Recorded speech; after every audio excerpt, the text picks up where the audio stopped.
3 ऋषियों को स्वर्ग में आमंत्रित किया था। इंद्र ने स्वर्ग की सबसे सुंदरी अप्सरा उर्वशी को कहा, इन 3 ऋषियों के मन को किसी भी भांति विचलित करना है। उर्वशी ने कहा, कठिन नहीं है ये काम, ऋषि मुनि बहुत जल्दी विचलित हो जाते हैं, ये हो सकेगा। क्योंकि जो लोग स्त्रियों से दूर दूर भागते हैं उनके मन में स्त्रियों का गहरा आकर्षण है, जल्दी हो सकेगी ये बात। अगर वैश्यालय में पड़े किसी आदमी को विचलित करना होता तो बहुत कठिन था,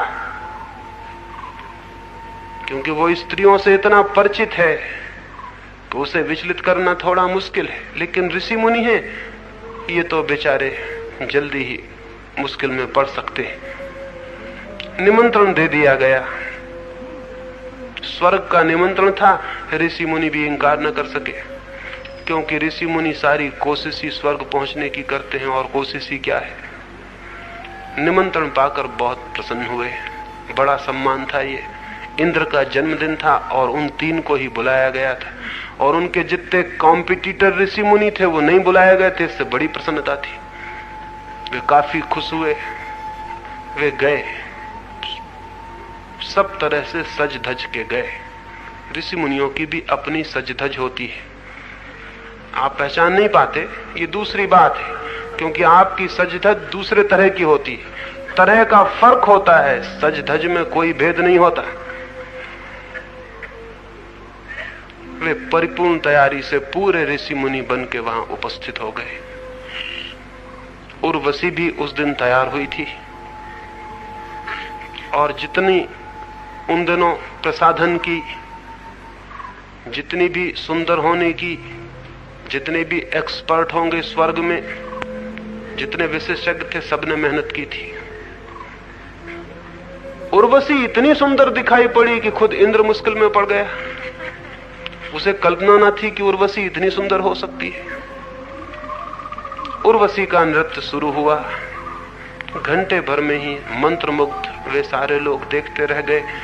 कभी परिचित न थे इतने सुंदर नृत्य से, इतने मनोमुग्धकारी।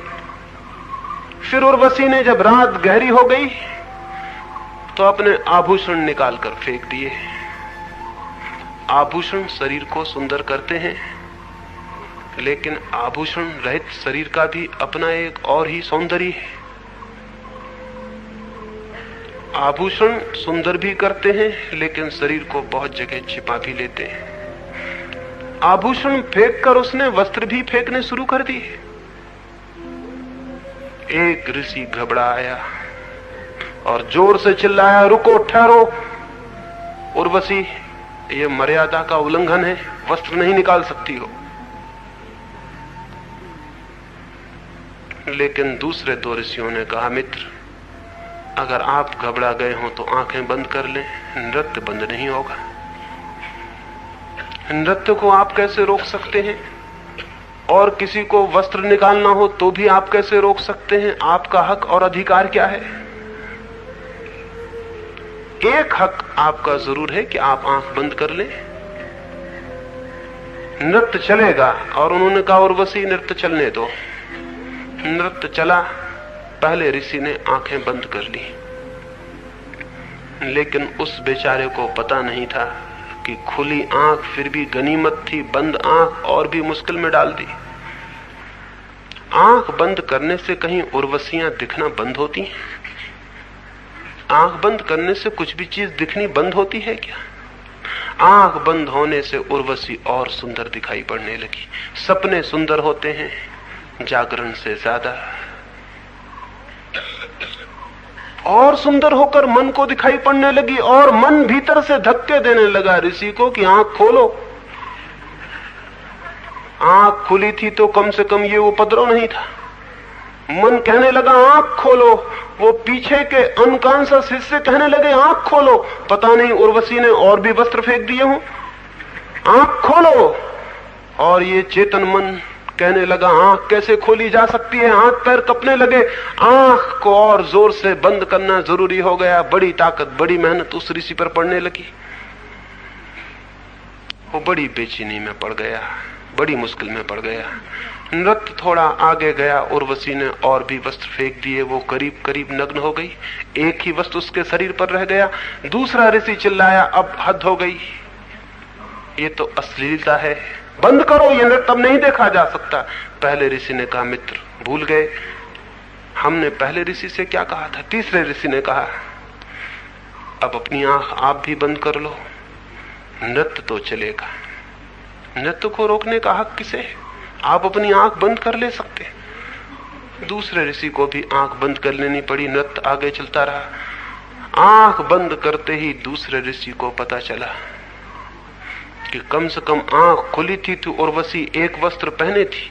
आंख बंद करते ही ऋषि के मन ने उस वस्त्र को भी निकाल के अलग कर दिया। बहुत घबरा आया। उर्वशी आंख बंद थी लेकिन नग्न खड़ी थी। जिससे बचने को आंख बंद की थी वही सामने आ गया था। हमेशा यही होता है, जिससे बचने को हम आंख बंद करते हैं वही सामने आ जाता है, आएगा ही, क्योंकि आंख बंद करने में हमने इतना रस जाहिर किया है कि रस निमंत्रण हो गया, आना जरूरी है उसका। दूसरा रिश्ते भी कपरा है, घबरा रहा है। उर्वशी ने अंतिम वस्त्र भी फेंक दिया। सोचा था अंतिम वस्त्र फेंकते ही तीसरा ऋषि भी घबरा जाएगा, लेकिन उर्वशी भूल में थी। वस्त्र फेंक दिया गया। तीसरा ऋषि देखता रहा, देखता रहा। उर्वशी अब घबराई। अब उसके पास फेंकने को कुछ भी न बचा था। अब और नग्न होना असंभव था। अब कुछ था ही नहीं। अब वो नग्न और सीधी और साफ खड़ी थी। अब और उघाड़ने को कुछ बाकी ना बचा था। और ये ऋषि देखे चला जा रहा था। उस ऋषि ने उर्वशी को थका और घबराया हुआ देखकर कहा, और कुछ फेंकना हो तो फेंक दो, अगर ये चमड़ी फेंकनी हो तो चमड़ी फेंक दो, इस केचुल को भी उतार डालो। आज मैं देखने को ही खड़ा हूं कि आखिर में है क्या, मैं पूरा ही देखने को आ गया हूं। उर्वशी उसके पैरों पर गिर पड़ी।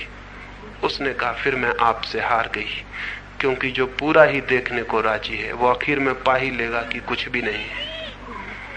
जो पूरा ही देखने को राजी है वो जान ही लेगा कि कुछ भी नहीं है।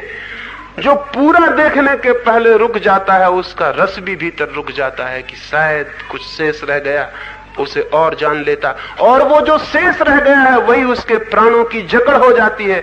अब आपको हराने का मेरे पास कोई उपाय नहीं, मैं हार गई। उर्वशी पैर पर गिर पड़ी। वो ऋषि नहीं हराया जा सका। क्यों? क्योंकि वो अंत तक देखने को तैयार और साहस किया।